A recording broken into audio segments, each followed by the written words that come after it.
In my world there is music and good vibes and laughter and lovers, adventure and friendship.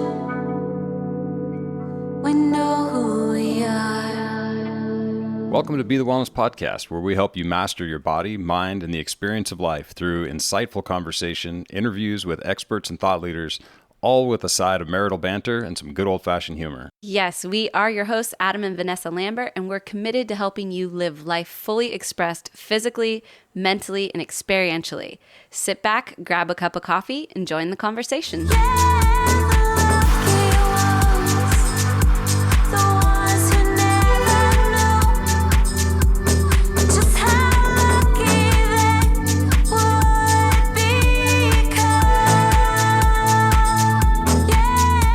Hello and welcome everybody to Be the Wellness Podcast. Adam and Vanessa Lambert here holding it down with a whole bunch of dogs. Oh yeah, we are in the dog-friendly zone. The dog. Yeah, there's a lot of them. There's a lot of dogs. Yeah. Actually, it's just four. Yeah, I mean, that's a good amount. 4 dogs and a cat. Yeah. We've been hanging out at my mom's for the last couple of weeks. And yeah, she has 2, we have 2, and a cat. So yeah, it's a lot of furry friends. Fur friends. Friends. Yeah, it's true. It is. And the other thing that it is a good place to do podcasts. Mm-hmm.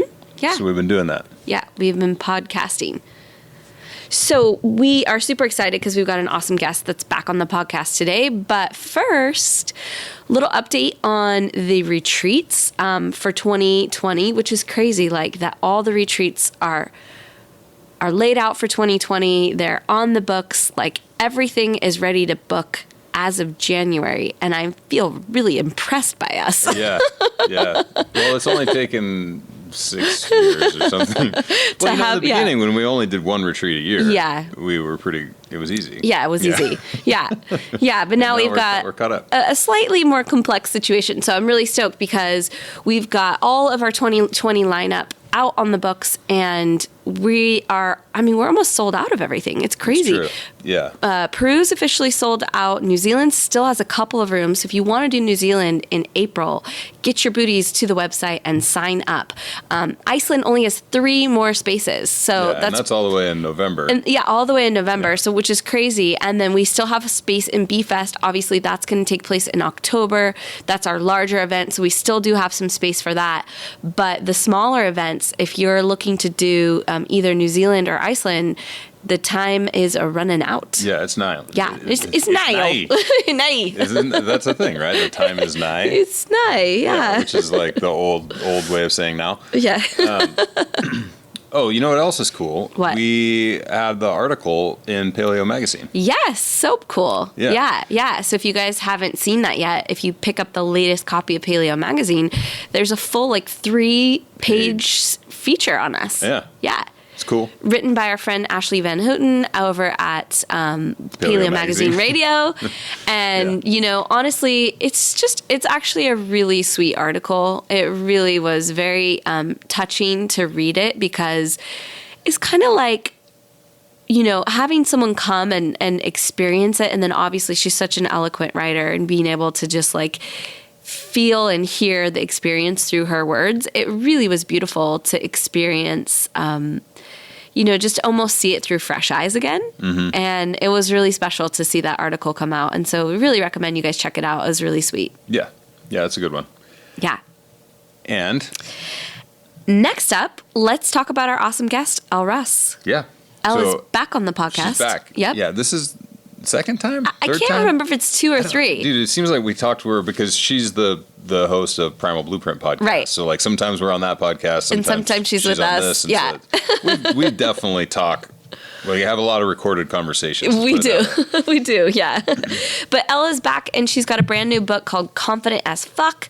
And she's also the best-selling author of the Paleo Thyroid Solution. Easy for me to say. Which we did have her on the podcast to talk about before. And it's an awesome best-selling book that's helped thousands reclaim their health. And Elle is also a TV and film writer. And like we mentioned, the host for the popular Primal Primal Blueprint Podcast, started by our homie, Mark Sisson, or the Sisson, as we like to say around here. So yeah, Elle's been in our world for a long time. And yeah, we just really appreciate all that she brings to our lives, all that she brings to the health and wellness world, and now really the self-help world. Yeah. Yeah, she's crushing it. And she's got, I think, a really good message. You know, this is a good... Confidence is just one of those words that gets thrown around. And as, you know, we'll kind of hear in the podcast, sort of change what I think about that word. So we'll give it a listen and see see what happens to you. See what happens to you. Yeah. All right, guys, here we go. Here's Elle. And we are live. Welcome back to the podcast, Elle. Thank you so much for having me back again. As you know, huge fan of yours and can't wait to have you back on. I think you guys are the biggest repeat offenders on our podcast at this point, maybe. Wow. We will take that title with honors. Thank you so much. We appreciate that. So excited to talk to you about your book today because so much of this resonates with me. And I think so many women, people, humans, this stuff is just really such part of our human experience. And so I'm super excited to dive into some of this stuff. But first of all, I just want to come at this a little bit from your backstory, because obviously you've been on the podcast before. We've talked about your book, The Paleo Thyroid Solution, and you've had a whole sort of lifetime with being in that realm. But tell us about what made you sort of shift gears and go into more of this self-help or, life mastery sort of world, and what gave you the inspiration for creating this amazing book? Well, I've kind of been on that topic for a while on a personal level. The thyroid book, I always wanted to write this book, but the thyroid book was just so pressing and necessary at the time. And it was just, I was compelled to do that first. But the reason I wrote this book and wrote a book on confidence is that, and I'm sure you guys have noticed this too, everybody listening probably notices this. Throughout your life, you notice a pattern of people who you attract into your life. And I noticed that over time, everybody came to me for confidence. So it didn't matter if it was a fellow employee that needed to talk to me because they were too scared to go ask Mark Sisson for a raise and declare their worth, or whether it was someone who, needed to speak up to somebody like, that was bullying them or whatever it was. And I've always been that person. I've always also bullied back bullies. I just sort of like, something I've run into. Now, that being said, though, it sounds a little bit one-sided, like, oh, everyone comes to me for confidence. But here is the pitfall of confident people. So some people have been like, well, I'm already confident. Do I need your book? Yeah, because there's pitfalls with highly confident people like myself who are alpha. We are inaccessible because we're not vulnerable. We don't want to show weakness. And that's what we can learn from the people that are coming to see confidence from us and speaking up. They may seem like, oh, they're weak. They're not. In fact, what's amazing about them and the qualities they have that they can impart on highly confident people is diplomacy, like thinking before they speak, being able to receive better, whether that's compliments or receive help from people.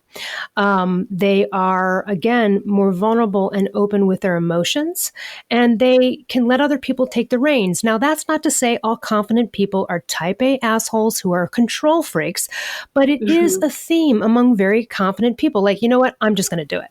Right? And so what I learned is that it was very complimentary. What they learned from me, I learned so much from them. And so there are a lot of pitfalls to being confident. So when I talk about being confident as fuck, that means all-encompassing, inside and outside. Look, you guys know this. People get on a stage, talk to 50,000 people. They're the most insecure person in the world. Yet they seem like they're the most confident. And then you got the quietest guy in the corner of the room at the party, probably the most confident as fuck person in the room. Doesn't care about what anyone thinks, observing, enjoying himself, happy with himself. And people might be like, oh, that poor guy, It's totally Adam. And this is what's so funny is that like, you're basically describing us right now. Cause I'm the one that's out there and I'm like, I'm on this stage and blah, blah, blah. And Adam's just in the corner, like, being silent, watching it all, because he, like you said, he just really doesn't care. He's like, oh, I could totally be confident and sit in the corner of the room by myself. So you're spot on with that one. Tell me more. Yeah. Right. Exactly. I mean, sometimes some comments. So that's really why I chose to write the book. And also too, God, you need this from every area, from the bedroom to the boardroom. It doesn't matter. And again, this is not about, hey, how to become a podcaster and be some like corporate badass who's out there as a spokesperson. That's not what it's about. You could be a housewife and that's all you do. But guess what? You're going to run into some B at the PTA meeting, or you're going to need to stand up to someone's kid's mom or parents. You're going to need confidence. You're going to need confidence to get anything you want in life. It's about speaking up. And also, it's about things like choosing your battles wisely. It's not always time to speak up either, and learning that. And that's confidence too. And that's about where confident people can learn to refine their confidence. And I had to do some learning there as well. So one of the distinctions I'm curious about is something I've noticed with people who are quote unquote confident is that sometimes they appear confident, but really it's super important to them that like people know that they're confident, know that they're the smartest person in the room, know that like they have it together. And I'm curious if there's a distinction for you on like what true confidence is, because even though people might present as confident, like how do you define real confidence? I would say that's not confident, because if you feel like you have to prove yourself in any way, you're not confident. It's insecure. It's insecurity. It's boastful. It's the cocky bravado. That's not confident. And confident people are kind. Okay. You know, confident people aren't, and that's the thing is, so a lot of people who are not outwardly confident sometimes get a little offended and defensive about the word confident, because you're kind of saying something that they think they don't have, and that, you know, you're trying to make them into that. That's not it. Again, I have that, you have that, right? Like, you know, we're outgoing, whatever, but that's just one level of confidence. Like I said, you know, Adam, right? You're a perfect example.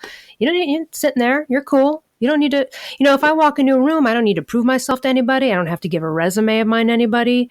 I don't need to do that. Actually, one of the examples I wrote in my book is I have an esthetician who needed confidence, not surprisingly. And during one of our sessions, she said, you know, I was thinking about you the other day because I walked into this party and I just felt like every time I walk into a room or a restaurant or anywhere, I feel like insecure. I feel like people are looking at me. I feel like I'm being judged. And she said, I thought about you and I thought, Elle probably doesn't feel that way. I wonder how Elle walks into a place. And my immediate reaction, without thinking, I said, I walk into every place like I own the motherfucker.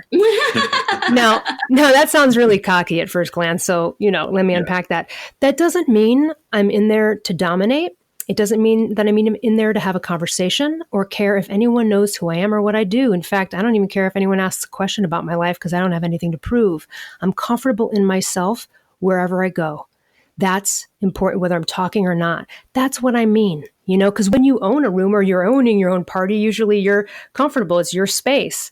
And so to walk throughout life like that, listen, confident people are more trusted, they're more successful, and they are the most authentic. So back to vulnerability, people who are confident don't want to show that. We don't want to show any kind of weakness. We perceive it as less than, but that is so opposite, because if you're able to show vulnerability, and again, I'm not saying wearing your heart on your sleeve and tell everyone you're, you know, I mean, you got to gauge your audience, right? But at the end of the day, that is the ultimate in your opinion of me doesn't matter.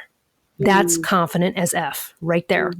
So it's inside and outside, you know, and so confidence on the inside, you could be a confident person and just be a wonderful friend that everyone loves. You don't need to have accomplishments and books and things like this. It's not about that. But do you feel comfortable in yourself? Are you getting what you want? How are your relationships going? You know? And so that's what it's about. It's about cultivating it and refining it for those that already have it or think they have it. So I'm curious what your approach is with cultivating it, because on one hand, you can cultivate or practice the attributes of someone who is confident, or you can actually become confident. So I'm curious if you can make a distinction for us on how you really become confident as opposed to just acting or embodying what somebody that is confident looks like. Right. So embodying it would be like acting as if, which is can be a little bit of a tool along the process, but it's still fake. It's outward confidence. It's not also inward. So how do you become it if you don't have it? So let me give you the like ground zero. Let's say you're so debilitatingly shy you can't even talk to people. I have no such a person. They literally couldn't even talk to anybody. They hired a social coach who brought them down to the 3rd Street Promenade in Santa Monica and would help them to just start conversations with employees that worked at stores, because they are obviously the nicest people. Their customers always right. You know, you're not going to get a weird look. And it can start there. Now, if you met this person today, you would never believe that they were debilitatingly shy. They're extremely outgoing. It's not to say that inside they don't have to muster it up sometimes and have some scenarios where they have to do some self-talk, but it's such a better life. It's such a better life for them. So you can cultivate it, become it. It starts sometimes with maybe even that. But here, what I lay out in the book is it's just like the thyroid book. The reason I wrote that book is because the 100 thyroid books I read, I was like, yeah, but you're not really giving me juicy stuff. You're giving me acronyms. You're giving me lists. It's not, it's just so base. And so through my book, the reason I give relatable stories, we've all been through it. And there's certain things you need to go through to become confident. One is something I call the downer effect. You got to get rid of downers in your life, and you got to stop being a downer. And I have about 9 examples of that in there, you know, and then, for example, I'll talk about one. We all have this. So I know someone who they had an employee that quit on them at an inconvenient time. They loved this employee, but they quit on them at a time that was very busy. And this person was going to a new job where they were going to take a higher position that was equal to the client's job. So a great promotion for them. But they were so frustrated, and they called me and they're like, you know, he's not going to be able to do it. He can manage a small group of people, but he's not going to be able to manage this. Watch, you know what? He's going to get in there. He's going to be so over his head, and watch, he's going to fail. He's going to come back crawling on his hands and he's begging for his job back. And I said, oh, wow. And you like this person?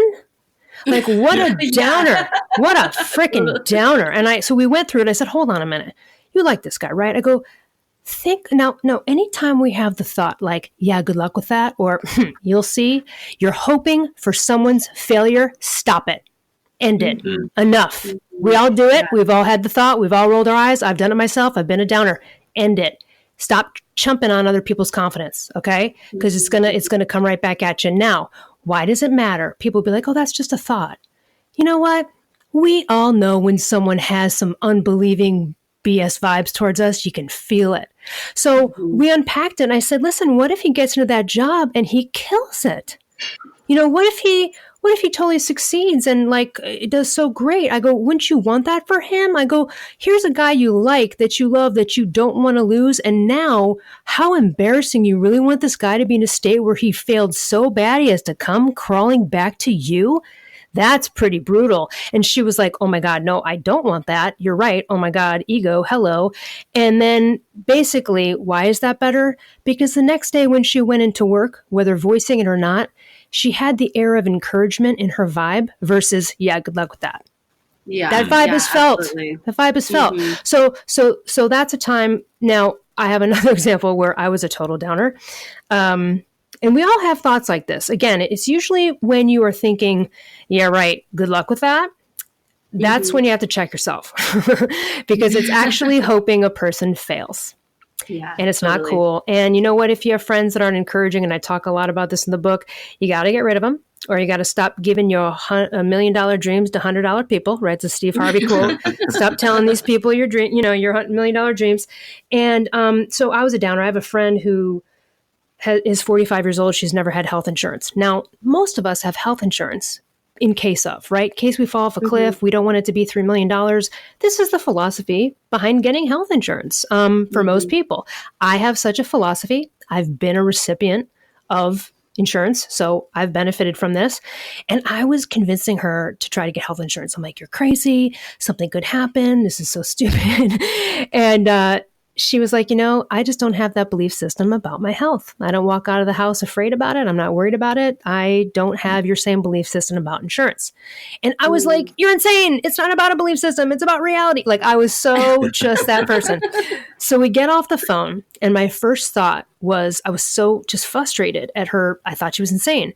And I get off the phone, and my first thought is, watch, she'll see. Something's going to happen. She'll see. Oh my God, you guys, hold on a minute. Really? In order for me to be right, she'd have to be fucked. She'd have to have like $1 million bill, right? Go bankrupt to learn a lesson about insurance. Do I really want that to happen to my best friend? Right. No, I don't. So you got to check yourself and you got to check others, and it can be from people that you love and people that are normally supportive of you. When I first did the Paleo Thyroid Solution, I was telling a family member how excited I was that I was pitching a book to Mark. Here was their downer response. Well, you've never written a book before. Right. So hit like number one. First-time authors can say that. Yeah, hit number one. So I was just like, well, whatever. I've written tons of other stuff. It's just another medium. Not worried about it. Okay. Then Mark says, yes, I'm going to publish your book. I go back to them. Oh my God. Mark says I'm going to publish my book. Here's downer number 2. They go, well, now you have to write it. Oh my God. Oh my God. So you think I'm not going to write and so they just are relegating me to like not doing the job, right? Not finishing what I started. Okay. So that's number 2. Right. Then the third one was before the book was published, Barnes & Noble bought 1,000 copies without reading it. They trusted the publisher, they trusted the material, whatever. And I told this to the same family member and they're like, well, that's stupid. Why would Barnes & Noble? That's silly. Why would they buy a book they've never read? I mean, what a risk. Oh my God. So now they've just relegated me to failing and being embarrassed that a big company took a risk on me. Now, after I wrote the book, I showed them the chapter and I was like, yo, that's you. Right. You're a downer. And they were like, oh, I can see what you think, but I didn't mean it that way. I go, I know, but that's what that is. Now, my best friend from high school, we've never gotten into any arguments, like one, like political debate once or something. And they called me up. See, people would project their lack of confidence onto you about a thing. So what are you going to do about it? And so this happened to me. He called me up while I was writing the Paleo Thyroid Solution. And like a frantic parent whose child needed a science project due in the morning and it's midnight, like that kind of frantic energy, he called me and he was like, dude, what are you doing? How far along are you? Are you writing? What's going on? And I said, whoa, man. I go, just because you don't have confidence in writing a book, don't project that shit onto me. The last person I need to be a downer right now is you, dude. And he got it. And this is another reason you want confident as F friends, because you can do a mic drop like that and it's over in 2 minutes and it's cleaned up. Right. Okay. Right. So you're going to come across as downers are everywhere. Once I had a guy said, a stranger, I was talking to him. He goes, what do you do? I'm a writer. He goes, so are you like a real writer who makes money at it? Or are you like, do you work at Starbucks? But like you really, and I said, oh my God, dude, that is so rude. I go, would you say that to a real estate agent? Would you say, oh, do you just have your real estate license, but not sell houses? Or do you actually make, he goes, well, that's different. I go, no, it's not different. Yeah. It's not different, right? So we all have this. We've all rolled our eyes. I did it in high school. There were 2 girls, fellow teenagers, that were at a party at my house, and they were telling me that they were flying to LA to pursue their Hollywood acting dreams. I rolled my eyes in my head and thought this following thought verbatim. Yeah, right. Good luck with that. They're going to be on the next plane home. Okay. Total downer. Well, boy, in my face, they are both to this day wealthy as F, famous actresses, totally acclaimed. Then 15 years later, I'm trying to pursue acting and in the entertainment industry. And believe you me, I got a lot of people that you could just feel the vibe, because you can feel it when someone's kind of like, good luck. You can feel it. So getting rid of downers and recognizing when you're one is a big part of becoming confident. It seeps into your soul. It's negative vibes. And it's not going to propel you forward in creating your own reality. So we have to check ourselves. So, there's lots of examples of that. And that's part of becoming confident, is dealing with these things along the way. Absolutely. So I want to jump to, you have a whole chapter that's really dedicated on to the concept of shame. And I've been personally really diving deep into this particular story of mine. And I think honestly, shame is so pervasive. And I think that honestly, for many people, it even just lives in our DNA. Shame has been passed, especially for women, has been passed down through the lineage for so long that I think it's something that all of us should have a look at. And so I'm really excited to talk to you about that particular piece of the book. So tell me how shame relates to your confidence. Well, there's a couple variations of it. Like you can shame someone. So let's say a child wants to be a singer and the parent goes, yeah, you definitely didn't get grandma's talent. Comments like that, right? To shut down a person. So that can happen. What I'm talking about is a sense of shame that you feel about something you feel you might be rejected for, judged for, or that you're embarrassed by. Now, this could be anything. It could be something like maybe you were a drunk driver 20 years ago and killed someone. You carry shame about it. Maybe you used to be an addict and you did bad things and you carry shame about it. Maybe you have a mangled left toe that you're embarrassed about. It really doesn't matter. It doesn't matter what the shame is about. I had a 20-year story of shame. Now, here's the thing. Totally confident in every single area of my life. I thought if you think stuff's separate, it's not. Because if you don't have it everywhere, it's going to seep in. And my story is that, and again, I didn't even really come out about this until about a year ago or so. It took me a really long time to work on it. I was disabled at the age of 22. I worked in the corporate world and I was making six figures, killing it. I was on my way to making $250,000 at the age of 23. I had a corner office, suits. Oh my God, you guys, I was ready to retire at 35 with Porsches in the driveway. Like I was set. And then one day my arms failed me. I sustained a repetitive strain injury. I couldn't even lift a fork to my mouth. I could not hold someone's hand. I couldn't talk with my hands. I was in chronic pain 24/7. My arms were on fire.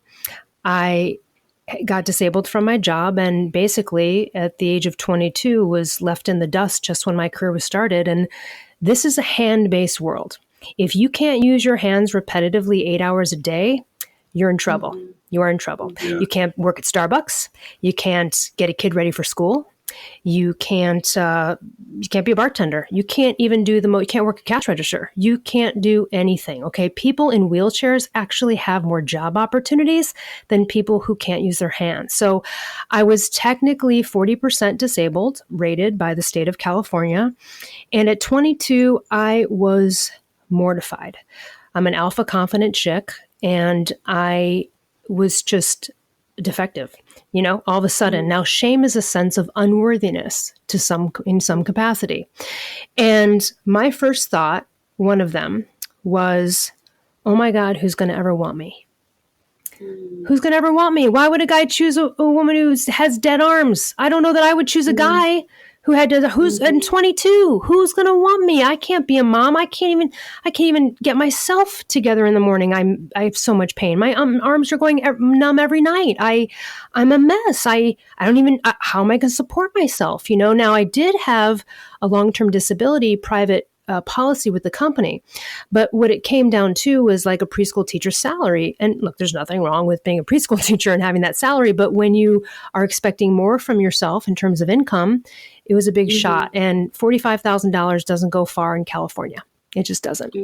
So at that point, I was just mortified. And that was the first sense of horrible shame that I felt in my life.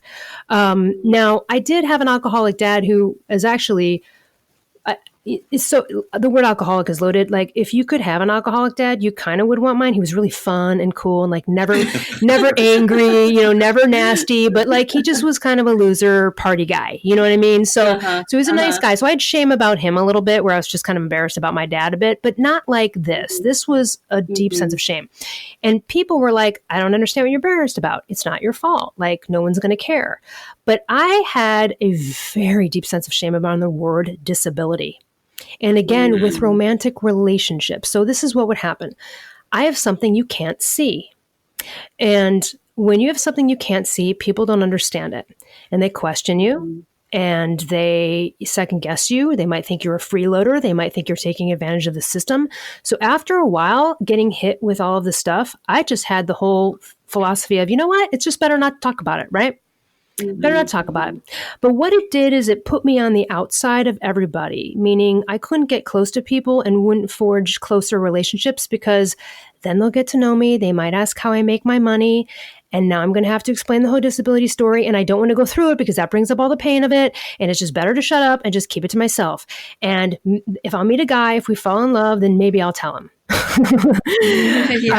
Real great way to enter a relationship. So, so what happened is such a long story there. And I did a great talk at Paleo FX last year called The Shame of Disability and the Disability of Shame, because the shame about my disability was more disabling than the disability itself. And it just wreaked havoc in my life, and no woulda, coulda, shouldas, but I could have had some connections with people that I wish I would have forged deeper, and they wanted to, but I always stayed on the outside. I was the person where people were like, people don't really know a lot of stuff about you. And I'd be like, good, I don't want you to find out this part. Right. Right. So I was so disabled by the shame, and it came to a head 5 or 6 years ago. I was in a relationship with someone who was everything I wanted. And to this day, I have not only good things to say about this person. The thing that was lacking, and that was the ultimate deal breaker, is that they were a little bit like an emotional robot. They showed me they loved me, but they couldn't speak it. There was no words of appreciation or intimacy. And look, you guys know, you've been married a long time. If you don't have that, the connection is not going to, you have to have that for a lasting connection. And when we broke up, I called my coach, bawling my eyes out. And I said, this seems like such a cruel cruel joke. Why would the universe play this cruel joke on me? Here I am. I found this perfect guy. He's everything. And then there's this thing that's just this major deal breaker. He's totally unemotionally available. And my coach goes, did you tell him about your disability? And I said, no. And he goes, well, what were you waiting for? And I said, well, I was kind of waiting for him to say, I love you, so that I could get permission to. And he goes, you're the robot. You're the emotional robot. And it was a tough day, guys. I bawled my eyes out because it's so true. What was I expecting to attract? What was I expecting? Yeah. Yeah. And I think that the people that we choose are a direct reflection of who we are. And that is the tricky thing about marriage, because as you change and the person reflecting back at you isn't changing too, the reflection gets off. And I think that is really the reason that a lot of marriages or relationships fail, because your reflection changes, not always for the bad. Sometimes it's for the better. But I totally think you're right about that really we reflect our own traumas and our own stories and our own positive things at each other. And so if that doesn't line up, that's definitely what's up. Yeah. And in that story, I mean, that's actually one of the best chapters of my book. It led me to Mark Sisson, and I actually didn't tell him for the first 4 years of working for him. The reason I finally told him is because it makes me want to choke up now. Because I'm so grateful for him for giving me a platform to use my voice, not my hands. And I couldn't express that true gratitude if I didn't tell him the story, right? Because he didn't know how much it means to me. Yeah. Oh, I love Mark. Yeah, no, I mean, really, and he was so sweet about it, but it just, it's sad and lonely. A lot of people don't understand. You don't want to be the complainer.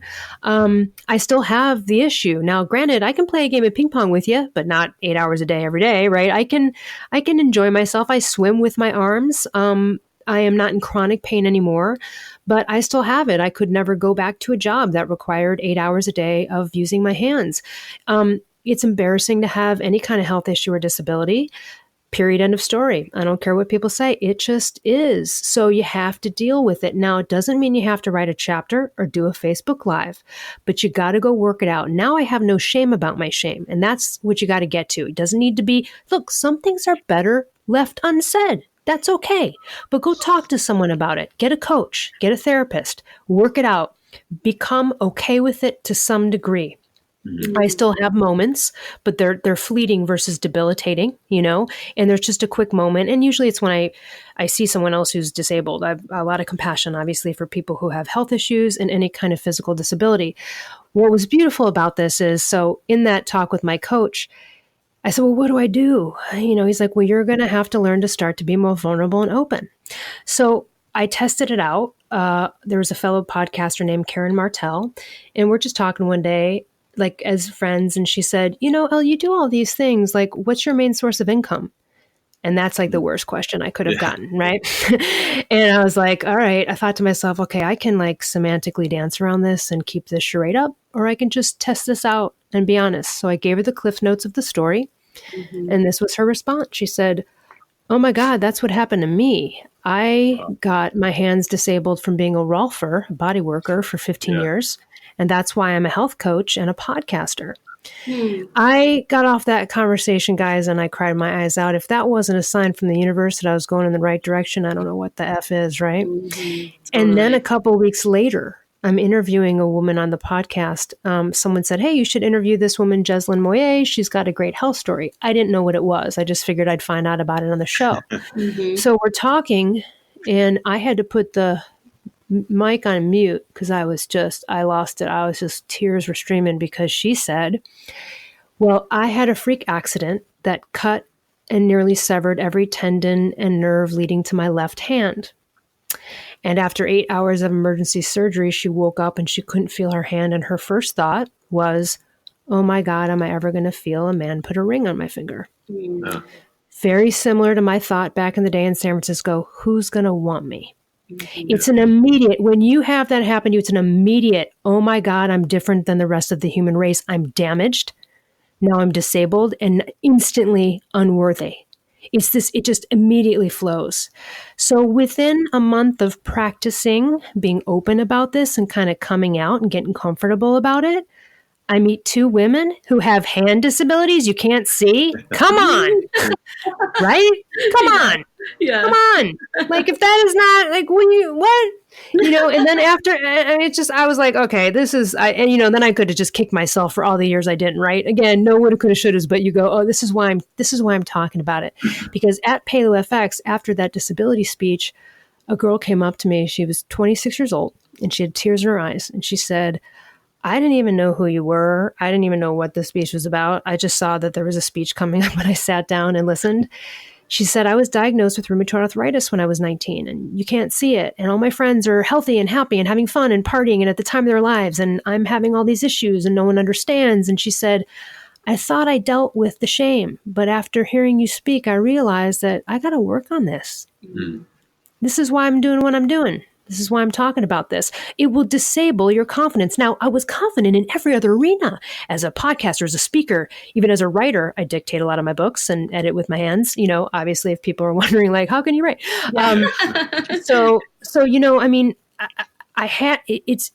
It's important for me to inspire others and help people, whether it's with thyroid or, health, or whether it's the shame. I really understand it. And here's the thing that's discounting is that people in your life would be like, I don't understand, but it's not your fault. Or even if it is your fault, like, oh, well, don't worry. Like, no. That's discounting and poo-pooing and basically telling the person that has shame that it's ridiculous. It becomes then more lonely. And then you don't want to talk about it because every time you mention it, people just kind of go, well, you're crazy. Who's going to care? No one cares. That's not really addressing it, is it? Yeah. Right. Yeah. It's pretty, you know what I'm saying? Totally. Yeah. I think that's something that we see, even just at like the kind of health or fitness coaching level around fat loss or something, right? It's like you see that same level of dismissiveness when people are like, oh, well, it's just easy, or it's just this. I don't understand why you're having such a hard time with this. It's kind of the inverse of it, right? Where there's like something that's taking place that feels as though it's outside your control, and people that just don't have an experience with it or can't see it, it's really common for them to completely dismiss it. And I think that, and sometimes it can even feel, I think like what you're saying, it can even feel like encouragement from their perspective. They're like, oh, you shouldn't worry about this. This is, you just do it anyway. No one would ever know, but at the end of the day, on the receiving end, it feels as though it's not important, or they just don't understand it well enough to understand that it's important to you, and that's, I feel like this whole thing of confidence, like now that we're, 30 minutes into talking about, I've kind of changed my opinion, I think, of what confidence really is, and I think so. I mean, you can still sort of put the kind of common denominators of what we sort of discussed in the beginning, the person who can own a room and doesn't have to talk, or, when they do talk, it's not necessarily boastful or whatever, so there's all of those kind of indicators, right? But what I'm really hearing though, and what I think is maybe coming through to me on this, is that it's like this true sense of confidence might just emerge from really being present and a solid communicator. Like, you know what I mean? Like, so a little bit of empathy, a little bit of compassion, and an ability to really be somewhere with someone, I think would just emote all of these things that we're talking about. You know, like you can really tap into what another human being has going on. That's got to feel like confidence. Absolutely. And there's other tenets, like, for example, confident people choose their battles wisely. You know, confident people are the most authentic. And confident people also are not jealous. I do not compete with anybody. When you compete, you lose. What do I mean by that? Let's just even take a simple sports competition. If I'm in a sports competition, I am not about kicking the other people's asses. I am all about just being number one. It's a completely different vibration. My sense of self and worth is not based on your loss and beating you. It's just on me being the best. It's a totally different vibration. Confident people are encouraging of other people. I have a little section in the book that women need to get more pro-women. I am so pro-women. I am such a super connector. If someone comes to me and wants to write a book and be a podcaster, I don't feel threatened at all. Because I know that's the wrong vibration, and you guys know it too, that's a lack of feeling like there's enough to go around. Right. And it's insecurity, really. So jealousy also, confident people aren't jealous. Jealousy is really secretly hoping the person you're jealous of fails. Mm-hmm. That's really what that is. Yeah. It's what that is. So while people don't want to admit it, and this is why there's not just acronyms and lists. That's why there's real life stories in here of people and myself where you read each one and you go, yeah, okay. Confident people aren't victims. I got a section in my book called Your Victim Application Has Been Denied. No, right? Totally. I love that. You know what I mean? Also, I have a whole thing on becoming unavailable. You got to start to become unavailable for something I call non-versations. These are conversations that go nowhere. Mm-hmm. For example, I have a friend who called me up every year with their big master plan to lose weight and quit drinking. And it was the same conversation every year. They never really did anything about it. Third, fourth year, I was like, look, here's the deal. You can go talk to someone else because I am not available for a conversation that goes nowhere. Until you start to meaningfully do something about it, I'm not available for it. Mm-hmm. Yeah. Yeah. Sometimes tough love. Either way, it saves my sanity from getting embroiled in a conversation. Now, one of the biggest examples of this is online social media junk. People arguing, fighting points. Yeah. Let me break this down for 1 minute. We've all seen it. People arguing over politics or whatever. If we really broke this down, nobody who launches one of these things is really in it for a pure philosophical debate. They don't really want to hear your point of view. They just want to prove you're wrong and show that you're stupid. And this manifested with me. I have a friendship with someone who is literally the exact opposite of me, politically and socially, in their beliefs. Okay. And we'd be getting into it, bringing my vibration down, right? I'm trying to convince them that they're crazy. I can't believe you believe this, whatever. And, the point is that if I really looked at it, I'm not looking to really hear their opinion and even entertain it because I know that anything they say is not going to change mine. It's bullshit. It's a non-versation. Stop having them. Stop instigating them. Stop engaging in them. So these are the things. This is about becoming confident. And it's basically like this book is like, here's how to detox with all this junk going on. The downers, right? The victims, all of this stuff. And to get through this first, because that's what it's about. That's the internal stuff. Anyone can get performance confidence. I even talk about how when I first started performing sketch comedy at the Second City, like many, many years ago, everyone who, we call it pre-show shits in the industry because before your first show, you get, your stomach is like, oh my God. And you're like running to the bathroom and you have like a total ass blowout and you're like, oh my God. And it would happen every show for the first like 3 shows. And that's something like, okay, that's just working through nerves. That's all of this stuff that can be coached. That's again, just outward performance confidence. But that person can get off a stage like me, who performed in many shows, got many laughs, was the star of my theater, and then couldn't have close relationships with all of those groups because I wanted to be on the outside because I didn't want anyone to know about my disability or that I received disability income. I was too ashamed. Mm-hmm. So I stayed on the outside. Mm-hmm. Now, nothing wrong with that. But again, man, in fact, we have a mutual friend who was so open and vulnerable with me about their life. And I felt so bad after I came out about this because I had lovely conversations with this person. And I felt like wrong that I wasn't sharing this part of my story with them, because how can you really become closer with someone, right? Right. And I called them afterwards and I said, two people we know. And I said, I got to tell you the story because I feel so bad. You've been so open with me and so vulnerable. And I feel shitty because I love you and I think you're amazing. And I just have to tell you the story because it's embarrassing and awful to me. And I want to share it because I'm coming out about it now. And you know what I mean? Like we can't ever truly know each other on a deeper level unless I share this with you. So I had to kind of do some backtracking with a few people.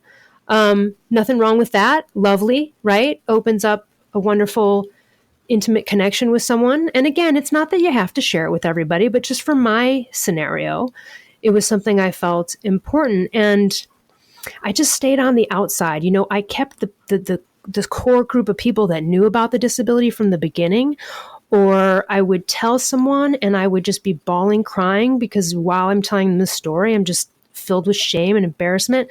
Now, did anyone care? No, they didn't. Actually, everybody was right. No one cared. So that's on me. But, you know, now I just don't have shame about it. I'll tell someone on like a first date, like, I don't care, because to me, I was like, all right, I got all these parts of my life that are locked in. I'm so confident. I have no issues or anything with, but this part in the background here is ruining relationships, and it's certainly not getting me the romantic relationships I want. I want to be married. I want to be in that scenario. You know what I mean? So there's no way I'm going to be able to have that connection if I keep this charade up. I love this. You know, it's really interesting because I think that so many of the things that happen to us along our lifetime are really teachers, right? So this disability has been one of your greatest teachers, right? It's been one of your biggest spiritual teachers of your life. Would you agree? 100%. And this is something I called gifts come wrapped in shit. End of story. Best gifts in life. The best two things that happened to me were my hand disability and hypothyroidism. The two worst things and the two best things. Absolutely 100%. What's great about the disability is, so I was on disability. I still accept it. The goal is to completely get off it at some point. I make obviously extra money on top of that, but the idea is to completely get off of it. I'm not there yet. So I'm still headed in that direction. It took me at that moment back in the day, I realized, oh my God, I have to use my voice. And you can't just walk up to NBC and be like, yo, you want to hire me for like voiceovers? So I launched a 20-year, I went through sketch comedy training. I went through a mini MFA program. I've been on TV and film, and I never thought I'd be a writer. I've been using voice recognition software since 1998. It's gotten really great, by the way, guys. I really never thought I'd be a writer, right? You use your hands. How funny is that? And now then with the podcasting world and everything else, to be able to have a voice and a platform, of which Mark gave me, which is why I'm so grateful, is astounding to me. What's funny is that was my original childhood dream anyway. So the golden handcuffs were cut off of me by the universe. I am grateful. I would have had the Porsches, I would have had the houses, and I'd be unfulfilled at this age going, what did I do with my life other than make money? I guarantee it, because I know people our age who are saying that. They got the 401k, they got kids are off to college now, and they're going, now what? What's meaning in my life? So would I like their bank account? Yes. But do I want their life? No. I am so fulfilled. It led to my dreams coming true. And the fact that hypothyroidism led me back to my endeavors in writing and performing, one disability and another disability both complemented each other to lift me to literally living. I love what I do. I love everything that I do. I mean, I can't say that for the job. I mean, it was like a phone-in back in the day. I was happy making the money, but believe me, it was not, if in hindsight, it wasn't really fulfilling. Right. So such a gift. Now, you don't see it right away necessarily. And I never thought that this disability story would be a success story. I never thought that back then. I just thought it was completely screwed.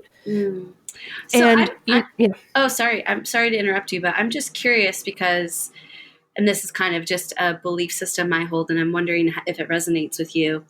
Oftentimes you're right, these disabilities, injuries, illnesses, they can be our greatest teachers. And I wonder if there's part of you that thinks that you might have access to healing true healing from these scenarios now that you've really gotten the lesson from it. Do you know what I'm saying? I hear you. Mm-hmm. The thyroid thing totally solved. Mm-hmm. The hand thing, I have done every modality on planet Earth, and while I live 99% pain free, it's like a baseball player who gets the repetitive strain injury from pitching the ball, and then they're out for a season. Then they come back, they get it again. You know what I mean? Mm-hmm. So it's one of those things. And it's not that my belief system is that it can't be resolved. It has gotten so much better. I'm not in chronic pain. That's the most important part. I can actually, but I can't, I wouldn't offer to help you move. You know what I mean? I can't. Right. I can't sleep on my sides. Yeah. I mean, there's certain things like I can't lift a certain amount of weight or I'll get flare-ups. I can't, I have limited, I can type maybe a couple hours a day, but not more, and it's just, and I don't think there's anything wrong with that. There's it might have been even a subconscious thing that I attracted to propel me to this level. And there's nothing wrong with that either. Totally. I feel that it's still sort of an unfolding story that I'm kind of in love with now versus being so ashamed and debilitated by. And it did force me, both of those scenarios forced me into empathy and compassion, which I honestly didn't really have before when I was the highfalutin, Armani suit wearing, corporate chick. Yeah. I was a little bit of a whatever, get over it type of person. And I have such compassion, and it was funny because one day I was having a flare up with my wrist. And when I have a flare up, it's a little bit of a hard reminder sometimes because it's like, damn it, it's there, right? So because I live pain free and then you're feeling good and then you have a flare up and you're like, shit. And I was kind of pity party in the car driving through LA about it. And I started to tear up and I turned a corner and I kid you not, I saw a dude outside a Coffee Bean drinking a cup of coffee and he had one arm. And I was like, I'm an asshole. Yeah, I'm such an asshole. Got it, universe, got it. And, so I'm just lucky to have my arms and that they work. I do have full mobility. It's just for example, I traveled through an airport recently carrying a backpack on my shoulders and dealing with the bags and all of that stuff. Kind of can ignite a little bit. The blessing is that I have the time and the wherewithal to rest so that when it happens, I can rest and recover.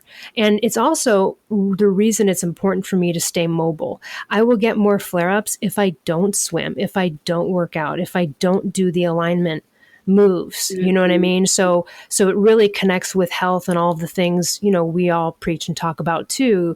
So it's just really important for me to stay in that space because, if I do yoga, I have to make lots of adjustments. I usually, and this was the thing too, so you go into a yoga class and they see you doing something different and then everybody's got suggestions. Have you tried doing your hands this way? Have you tried using this? And you're like, dude, I've been doing this 20 years. Just trust me. I know my disability. I got it, So you just kind of learn all right, not everybody, everyone's going to offer suggestions and advice and it's cool. I'm not saying someday it can't disappear, but it was so sealed in because I was making over $2 million a year for that company and they hired someone to be my hands for me, but I still had to take notes and dial the phone. And when you're in chronic pain, it kind of just kept sealing it in. I might have had more of a chance for it not being permanent if I had just gone on workman's comp right away, like most companies do, but I was too valuable. So and not that this sealed it into my psyche because I always believed I could get over it, but I talk about in the book, one of the worst days of my life was this hand surgeon in San Francisco who said, listen, you're going to have this for life. It's probably going to get better, but you're not going to be able to go back to that job. You're not going to be able to use your hands that way. You can do other stuff and it might clear up. But at the moment you go back in there, and it's not that declaration seeped in and made it happen. It still is there. Now I only have to get once every couple of years, I'll get a cortisone shot in my wrist.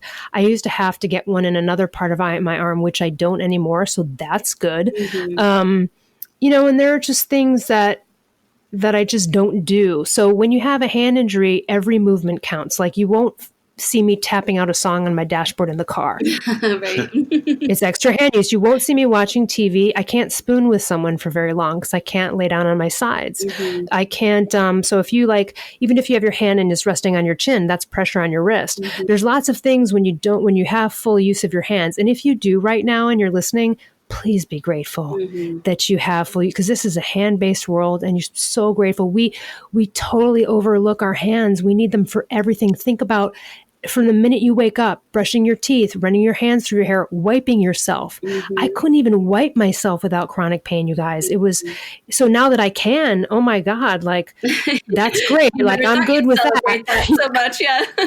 Right. You're not going to see me driving stick shift either. Yeah. You know what I mean? Yeah. So there are certain things that you're just aware of, but now they're automatic.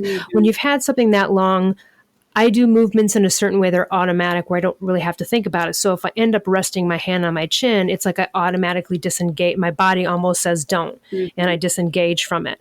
And those are just, little things. I'm not going to wash dishes by hand. That's a real effery for hand issues. I recently bought a huge water filter pitcher.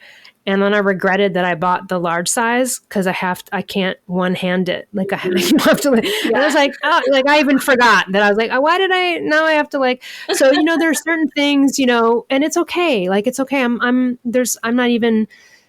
I'm not even upset about the limitations. Right. The most upsetting part was the fear of being able to support myself financially. Yeah, of course. And that happens with a lot of people when you have a physical disability or cancer or rheumatoid arthritis or anything. It's a fear of, I'm going to be a financial liability to someone, or how am I going to support myself? And so the fact that I have a voice platform now and I'm able to write books, and the fact that I've written books about these things, right? I mean, what a gift, you guys! It was all meant to be, Now, I mean, I'm happy about. I'm I got hit, but I'm glad about the hits. I wouldn't go back and change them. I love it. So, last question: what would you tell somebody today that is listening to this and they're like, yeah, I really do struggle with confidence. So much of this is resonating with me. What are 3 things that they can start looking at today to really change this confidence story? Disengaging or getting rid of entirely people that are poking at your confidence. The people that are not encouraging, right, or rolling their eyes, or, oh, you're starting a new business? Well, a lot of new businesses fail. Be careful. All the skeptics.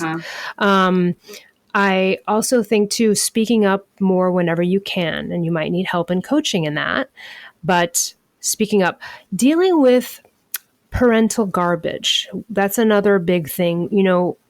People have labels on them and their families. And I do want to give a quick example. Brandon's story in the book is a guy I coached who, in his household growing up, let's say the hammer went missing. His dad lost the hammer. His dad would blame him, where's the hammer? I know you stole it, that kind of thing. Then the dad would find the hammer and not apologize. This kind of thing always happened. They were always made to be wrong, right? Yeah. So this carried into their work life. So as an adult, every job they were on as a contractor, they would get patronized. Something would go wrong, even if it wasn't their fault. They'd get blamed for it, and they'd get chastised and patronized verbally in front of everyone. So we worked together to slowly get to the point where he could muster up the confidence to, when it happened again, he would be able to say something to the effect of, hey, until you speak to me in appropriate tone, I'm walking off this job. Now, he had to prepare financially to be that bold, to get to that point.